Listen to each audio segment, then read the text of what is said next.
हसन एक 25 साल का मैकेनिक था जो शहर के सबसे पुराने इलाके में एक छोटी सी गैरेज चलाता था। उसके पिता उस्ताद करीम की मृत्यु 2 साल पहले कोरोना की वजह से हो गई थी और तब से हसन अकेले ही पूरा काम संभाल रहा था। हसन का गैरेज बहुत छोटा था, सिर्फ 2 कारें फिट हो सकती थीं। उसके पास पुराने औजार थे और कोई आधुनिक मशीन नहीं थी। बड़े सर्विस सेंटर उसके सभी कस्टमर छीन रहे थे क्योंकि वहां नई तकनीक और बेहतर सुविधाएं थीं। हसन की मां आयशा एक स्कूल में सफाई का काम करती थी, लेकिन उसकी तनख्वाह बहुत कम थी। उसकी छोटी बहन मरियम कॉलेज में पढ़ती थी और फीस के लिए परिवार को बहुत संघर्ष करना पड़ता था। हर रात मगरिब की नमाज के बाद हसन अपनी गैरेज की छत पर बैठकर शहर की रोशनी देखता और सोचता कि कैसे अपने परिवार की हालत सुधारे। एक ठंडी शाम को जब हसन अपनी गैरेज बंद करने की तैयारी कर रहा था, एक पुरानी मोटरसाइकिल की आवाज सुनाई दी। एक बुजुर्ग व्यक्ति मोटरसाइकिल लेकर आया जो काफी पुरानी और टूटी फूटी लग रही थी। बुजुर्ग का नाम बाबा फरीद था। उनकी सफेद दाढ़ी और शांत आंखें थीं। उन्होंने कहा, बेटे, मेरी इस पुरानी सवारी को ठीक कर सकते हो? हसन ने मोटरसाइकिल देखी।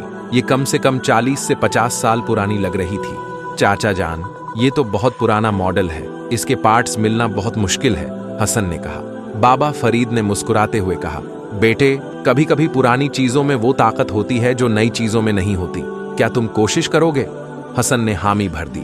उसे पैसों की सख्त जरूरत थी और वह किसी भी ग्राहक को मना नहीं करना चाहता था। जब हसन ने मोटरसाइकिल को गौर से देखा तो उसे पेट्रोल टैंक के नीचे एक अजीब सी चीज दिखाई दी। वहां एक छोटा सा डिब्बा चिपका हुआ था जो बिल्कुल लालटेन की तरह दिखता था।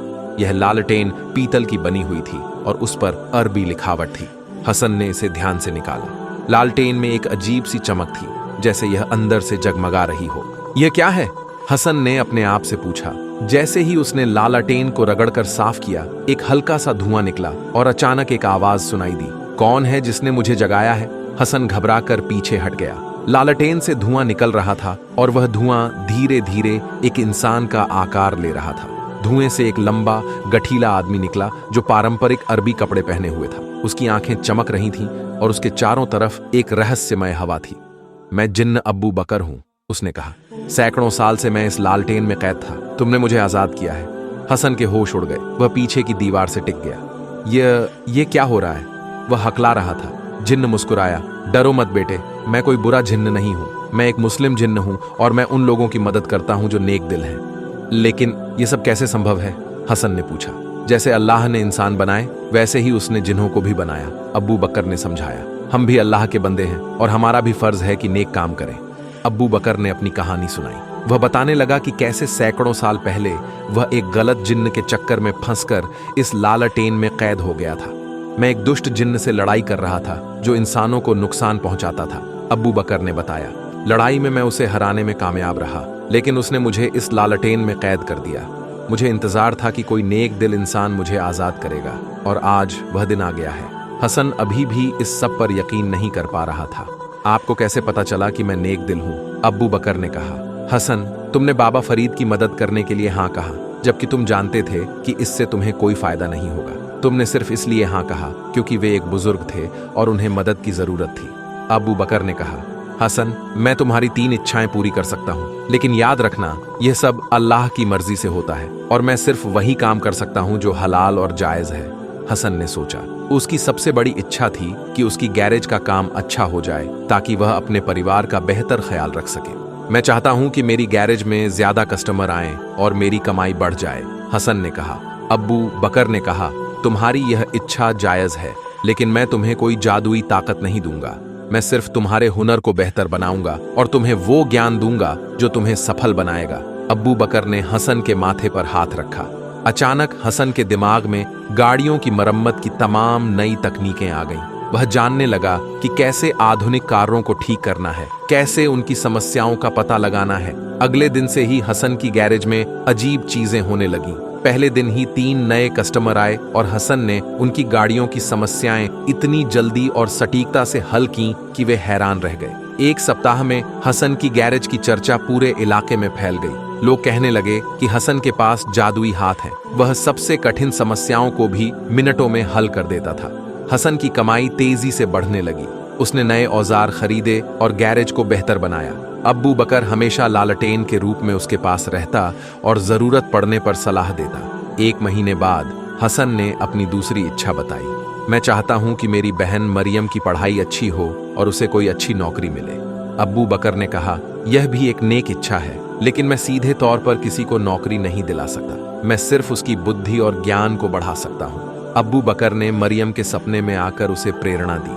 अचानक मरियम की पढ़ाई में तेजी से सुधार होने लगा। वह अपनी कक्षा में टॉप करने लगी और उसे स्कॉलरशिप मिल गई। कुछ महीनों बाद मरियम को एक अच्छी कंपनी में इंटर्नशिप मिली और उसका भविष्य उज्जवल दिखने लगा।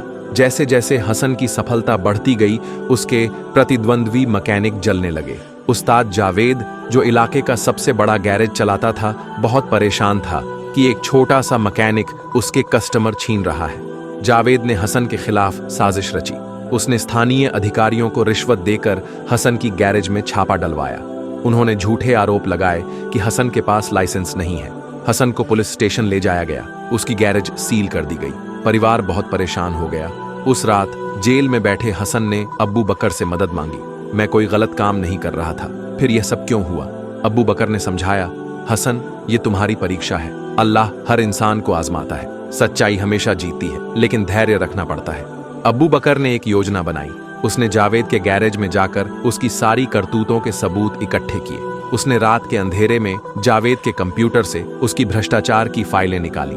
अगले दिन रहस्यमय तरीके से ये सारे सबूत मीडिया के हाथ लग गए। पता चला कि जावेद न केवल रिश्वत देता था, बल्कि वह नकली पार्ट्स भी बेचता था और ग्राहकों को धोखा देता था। मामला उल्टा पड़ गया। जावेद गिरफ्तार हुआ और हसन बरी हो गया। उसकी गैरेज का सील हटा दिया गया। हसन की जिंदगी अब पटरी पर आ गई थी। उसकी गैरेज अब शहर की सबसे मशहूर गैरेज बन गई थी। परिवार की आर्थिक स्थिति बहुत अच्छी हो गई थी। अब समय आया था तीसरी और आखिरी इच्छा का। हसन ने काफी सोच विचार के बाद कहा, मैं चाहता हूं कि मैं अपने इलाके के गरीब बच्चों की मदद कर सकूं। अब्बू बकर बहुत खुश हुआ। हसन, तुमने बहुत नेक इच्छा की है। मैं तुम्हें एक ऐसी चीज दूंगा जो तुम्हारी जिंदगी भर काम आएगी। अब्बू बकर ने हसन को एक विशेष तकनीकी ज्ञान दिया, जिससे वह टूटे फूटे पुराने वाहनों को भी नए जैसा बना सकता था। अब तुम गरीब लोगों के वाहन मुफ्त में ठीक कर सकते हो, उसने कहा।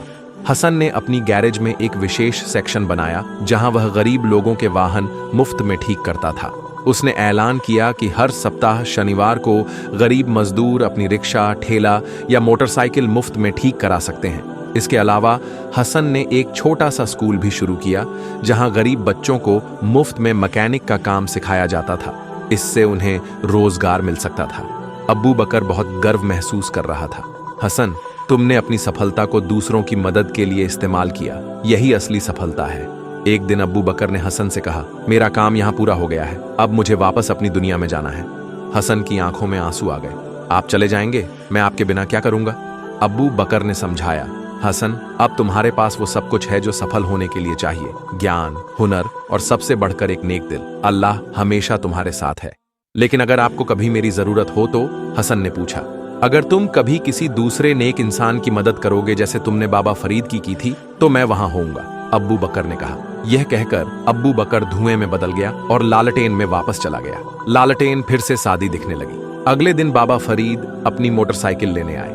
हसन ने उन्हें सारी कहानी बताई। बाबा फरीद मुस्कुराए। बेटे, मैं कोई साधारण इंसान नहीं हूँ, मैं एक वली हूँ। अल्लाह ने मुझे भेजा था कि मैं तुम्हारी परीक्षा लूं। तुमने सच्चे दिल से मेरी मदद की, इसलिए अल्लाह ने तुम्हें यह इनाम दिया। ये लालटेन अब भी तुम्हारे पास रहेगी। जब भी कोई सच्चे दिल से तुम्हारी मदद करने आएगा तो अब्बू बकर उसकी मदद करेगा। बाबा फरीद अपनी मोटरसाइकिल लेकर चले गए, लेकिन उनकी बात हसन के दिल में बस गई। साल बीतते गए। हसन की गैरेज अब एक बड़ा सर्विस सेंटर बन गई थी। उसने शादी की और उसके बच्चे हुए, लेकिन वह कभी नहीं भूला कि वह कहां से आया था। वह अब भी हर शनिवार गरीब लोगों के वाहन मुफ्त में ठीक करता था। उसका स्कूल अब एक बड़ा इंस्टीट्यूट बन गया था, जहां सैकड़ों बच्चे पढ़ते थे। एक दिन एक युवक अहमद उसके पास आया। वह बहुत गरीब था और उसकी मोटरसाइकिल खराब थी। हसन ने बिना कुछ लिए उसकी मोटरसाइकिल ठीक कर दी। उस रात लालटेन फिर से चमकी। अब्बू बकर प्रकट हुआ और कहा, हसन, तुमने फिर नेकी की है। अब अहमद की बारी है कि वह किसी की मदद करे। अहमद को भी अबू बकर ने 3 इच्छाएं पूरी करने का मौका दिया। वह भी हसन की तरह एक नेक दिल युवक था, जिसने अपनी सफलता का इस्तेमाल दूसरों की मदद के लिए किया। इस तरह एक के बाद एक कई लोगों की जिंदगी बदलती गई। लालटेन एक से दूसरे के पास जाती रही और हर बार नेक दिल लोगों की मदद करती रही। हसन समझ गया कि असली जादू लालटेन में नहीं था, बल्कि लोगों के नेक दिलों में था। जब भी कोई सच्चे दिल से किसी की मदद करता था तो अल्लाह उसकी मदद करता था। आज हसन एक सफल बिजनेसमैन है, लेकिन वह कभी नहीं भूलता कि सफलता का मतलब सिर्फ पैसा कमाना नहीं है। सच्ची सफलता तब मिलती है जब आप अपनी सफलता का इस्तेमाल दूसरों की मदद के लिए करते हैं। वह अपने बच्चों को हमेशा कहता है, याद रखो, अल्लाह उन लोगों की मदद करता है जो दूसरों की मदद करते हैं। नेकी करने से नेकी ही वापस आती है। लालटेन अब भी उसके पास है, एक अलमारी में रखी हुई। कभी कभी रात में वह चमकती है, जैसे याद दिला रही हो कि नेक काम करते रहना है। ये कहानी हमें सिखाती है कि जादू किसी चीज में नहीं होता, बल्कि हमारे दिलों में होता है। जब हम सच्चे दिल से किसी की मदद करते हैं तो अल्लाह हमारी मदद करता है। हसन की तरह हम सभी के पास अपनी जादुई लालटेन है, और वह है हमारा नेक दिल और दूसरों की मदद करने की इच्छा।